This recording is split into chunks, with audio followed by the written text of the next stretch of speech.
In the extended cut of the first Alien vs Predator from 2004, the opening scene takes place at the whaling station in 1904, 100 years before the main events of the film. During this short sequence, we see a man running from something and taking shelter inside one of the buildings, but just when he thinks it's safe, he turns around to see a cloaked predator approaching him.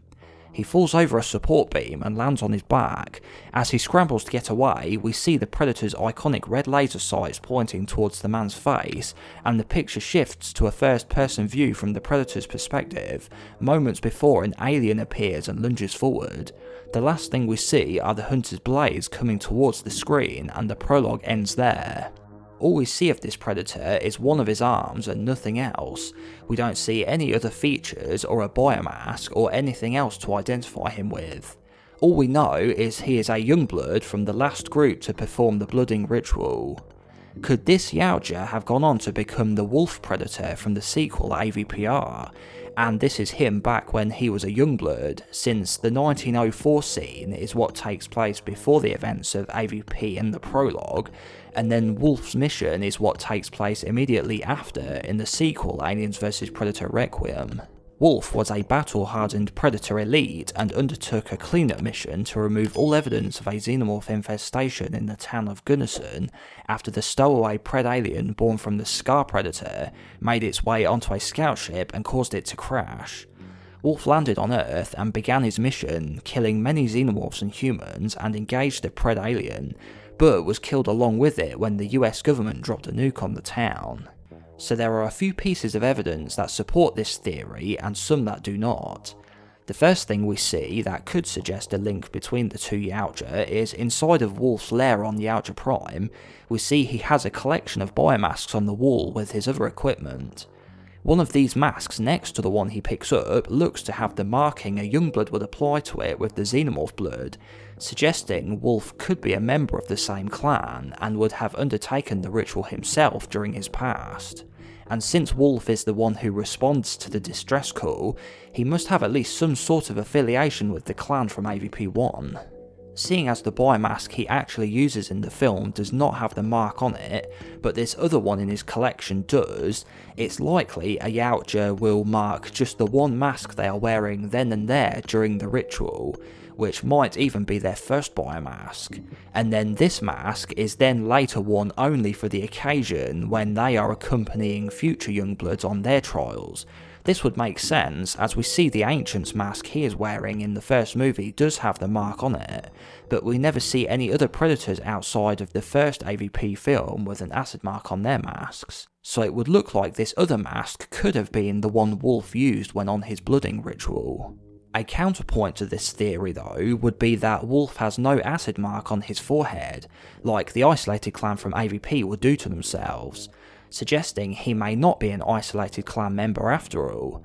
But then again, when Scar gives Lex an acid mark, he does so on her left cheek, showing the mark doesn't necessarily have to be done on the forehead, and then this is the exact same place Wolf had his disfiguring acid burn on.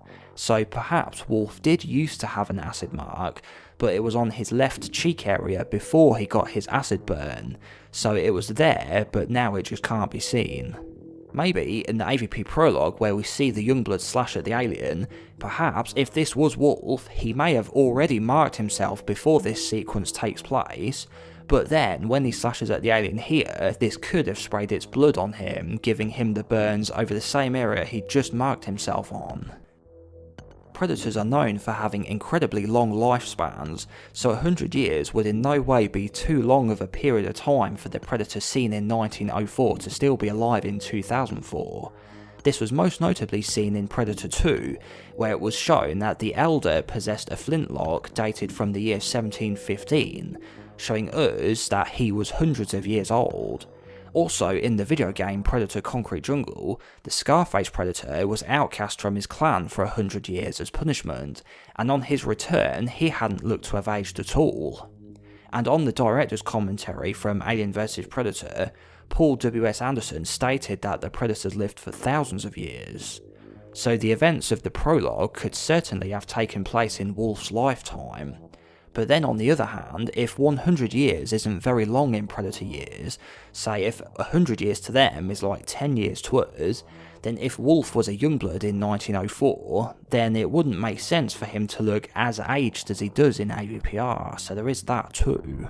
So the evidence we have in favour of Wolf being the Predator from the prologue of AVP is a biomask in his possession with the acid marking on it. He's shown to have at least an affiliation with the isolated clan, and he would have been alive in 1904. And the evidence against the theory are him having no acid mark, but as I stated earlier, this could be explained away by saying it could have been on the same area he would later get part of his face burned away, making the scar no longer visible. And 100 years is probably not enough time to go from a teenage YoungBlood to a middle-aged elite. So it is an interesting possibility to think about. While I don't think any of these parallels were intended by the filmmakers, especially as the prologue was originally cut out of the theatrical release, but it was just something that occurred to me and I thought it'd be a fun idea to do a video about. Also, apologies if this one was a bit rambly, as it was just a collection of a few random thoughts and daydreams I had floating around in my head, but I hope it came across coherently and you got the idea of what I was talking about. So what do you think? Is it possible the Predator from 1904 could have gone on to become who we'd all know as the Wolf Predator? Or do you think it's just an unrelated character? Or did you have any further evidence either for or against the theory that I missed? If so, I'd love to hear in the comments section if you do. So as always, remember to give the video a like if you enjoyed it, and I'll see you next time.